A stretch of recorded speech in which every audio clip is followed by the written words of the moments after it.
pour orienter le Burundi vers une trajectoire d'émergence.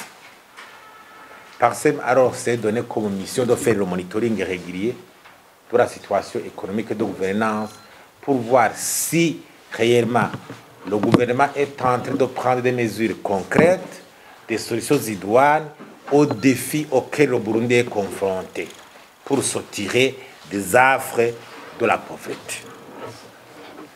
L'analyse d'aujourd'hui tient du rapport, donc tient sur la situation de gouvernance, situation économique et de gouvernance à partir du mois de janvier jusqu'au mois d'avril. Qu'est-ce que nous constatons alors? Au niveau économique, premièrement, la persistance de l'inflation. L'inflation a environ 40%, selon les données qui viennent d'être sorties par la Banque centrale. Une inflation alimentée beaucoup par des produits alimentaires. La grande part de l'inflation est influencée par les produits alimentaires, les produits vitaux donc. Nous avons un déficit de la balance commerciale toujours persistant, mais avec de nouveaux éléments. La compression des importations qui augure un manque de moyens pour importer. 2. La stagnation des exportations. Sinon le recul. Si on voit l'exportation du café, les difficultés à encourir au niveau de l'exportation du café, la traçabilité des recettes d'exportation des minéraux, en l'occurrence l'or et autres, on voit que ce secteur souffre. Le secteur des exportations burundi n'a pas encore fait des effets positifs et palpables. Troisièmement, la présence de l'arrêté des devises, la dualité des taux de change actuels, un élément nocif à l'économie.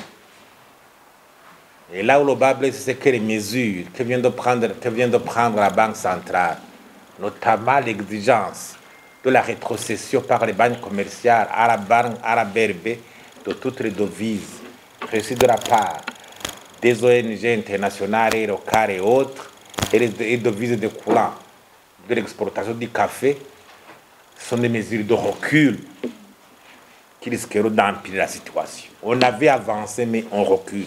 C'est ce qui inquiète. L'endettement, 52% du produit intérieur brut.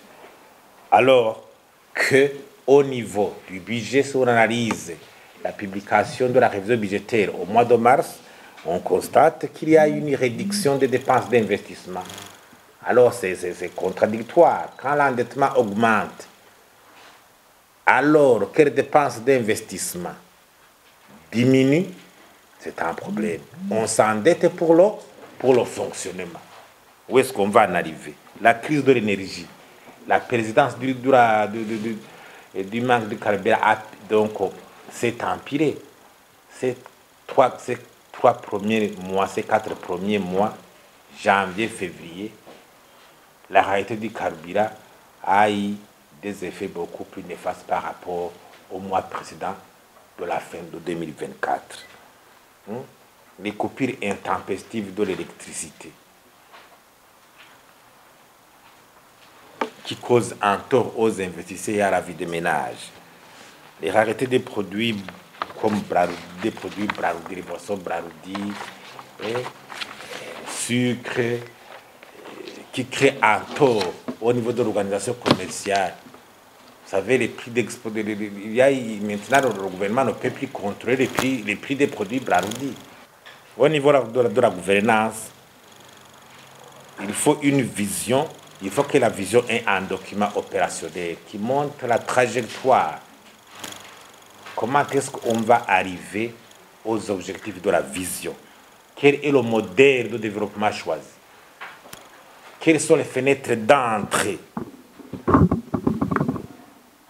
Aussi, la vision souffre d'un déficit de sensibilisation au changement des comportements et des mentalités de la part de la population pour s'orienter vers une nouvelle, je dirais, une nouvelle donne au niveau de la façon de penser ou de travailler.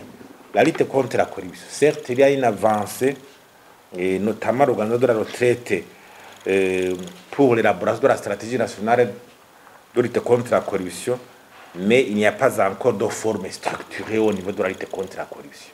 Parce qu'il y a la persistance de la dénonciation des cas de corruption très flagrants, mais ça n'a pas toujours été, ce n'est pas toujours suivi des faits, notamment les dénonciations, pas même par le président de la République, sur les détournements énormes au sein de la SUPOB. Vous savez que le président a dénoncé un détournement d'une grande quantité de carburant, mais il faut qu'il y ait des suites. L'environnement des affaires, le partenariat public et privé. Au niveau même de la stratégie nationale de coopération, on avait insisté sur le partenariat public-privé, mais l'organiser de façon transparente, de façon efficace, parce que le partenariat public et privé s'est révélé un moyen pour les pays, surtout en voie de développement, d'engranger des fonds leur permettant de construire des infrastructures de qualité. Mais si on analyse la façon dont l'octroi, la façon dont on a organisé l'octroi du marché, de la reconstruction du marché central, et on a constaté qu'il y a toujours anguille sous roche. Au niveau du partenariat, les investissements directs étrangers, on constate que les investissements directs étrangers ne sont pas consistants au Burundi. Ça ne s'améliore pas. Il faut des stratégies pour qu'il y ait des résultats par rapport à l'organisation de la table ronde organisée au mois de décembre. Quant au bail d'offres, on a constaté une chute vertigineuse du déblocage des appuis des bailleurs d'offres au sein même du budget. Budget en cours.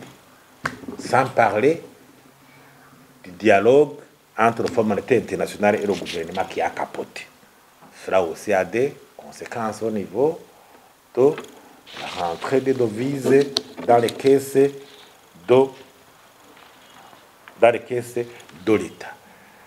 Quant au niveau de la gestion budgétaire, les réformes de la gestion budgétaire n'ont pas encore produit des résultats concrets. Au niveau de la transparence, la publication des documents, l'implication citoyenne dans l'élaboration du projet de budget de l'exécutif, par exemple du projet de budget.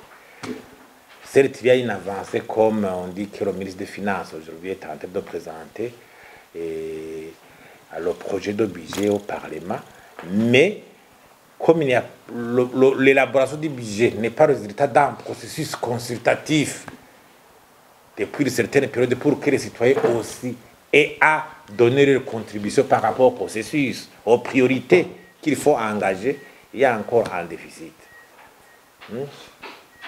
Sans oublier le déficit de contrôle de la Cour des comptes des finances publiques. Le budget programme, lui aussi, les réformes profondes ne sont pas encore là. On s'est contenté au programme de prévision trimestrielle, mais là aussi, le changement n'est pas encore visible eu égard aux récentes déclarations du Premier ministre au Parlement, comme quoi une route d'eau à Tchangwe serait déjà pavée, alors qu'il n'en était rien. On va qu'il y a au niveau du suivi des activités au Parlement, alors que dans les rapports, on dit que la sortie des fonds est là et constatée. Quant à la gouvernance politique, on parlait du processus électoral. Le gouvernement devrait faire tout pour que le processus électoral ne vienne pas pour peser lourdement sur les conditions de vie et l'économie de notre pays. Parce que c'est intimement lié. Quand il y a un déficit de transparence du processus électoral, maintes fois aussi, ça diminue la confiance que les partenaires extérieurs donnent et placent dans le gouvernement. Donc je crois que quelque part, il faut organiser un processus électoral qui n'hypothèque pas la cohésion nationale. Au niveau des recommandations, on recommande la stabilité politique pour que la cohésion nationale puisse avoir pignon sur rue, ça veut dire que la cohésion puisse être un élément fondamental qui stabilise le pays, parce qu'on a deux élections qui sont proches, 2025, 2027 aussi qui s'annonce. Deuxièmement, il faudra lutter contre la corruption de façon visible, avec des mesures concrètes, accélérer l'élaboration de la stratégie nationale de lutte contre la corruption, qui sera vue comme éclair du gouvernement dans son leadership pour combattre ce fléau. Le secteur minier, il faut renforcer la transparence, dépolitiser le secteur minier. Parce qu'on aura élaboré des bons textes de loi, des codes miniers, codes de marché public, mais si au moment de la passation du marché, ça devient un apanage dans certains groupes privilégiés au sein du pouvoir, il y a toujours des difficultés. C'est cela qui s'est toujours passé. Des textes, des institutions, certes compétentes, mais au niveau de la décision, c'est autre chose. Aussi renforcer, donc accélérer le président des eaux du Burundi à l'ITIE, l'initiative de transparence des industries extractives. Il faut que le Burundi vraiment accélère. Cela va prouver la volonté de s'ouvrir à la transparence pour gérer ce secteur, qui jusqu'à maintenant ne représente que 1% du PIB. Alors que même au moment de l'élaboration du plan de développement, on tablait sur ce secteur. Les réformes macroéconomiques profondes pour étancher ce différentiel de change. Si on garde un différentiel de change aussi consistant comme celui-là aujourd'hui, vraiment l'environnement des affaires, le décourage économique s'en trouveront affectés. Même les exportations.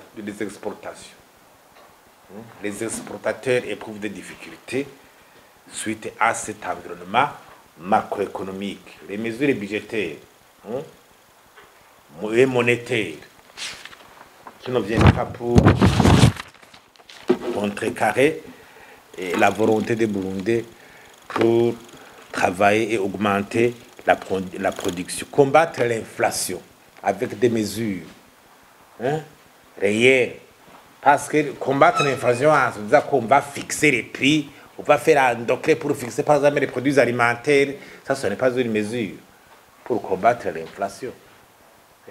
On se contente de fixer les prix, alors qu'au niveau de la réalité, les facteurs qui ont influencé cette augmentation des prix, on n'y touche pas.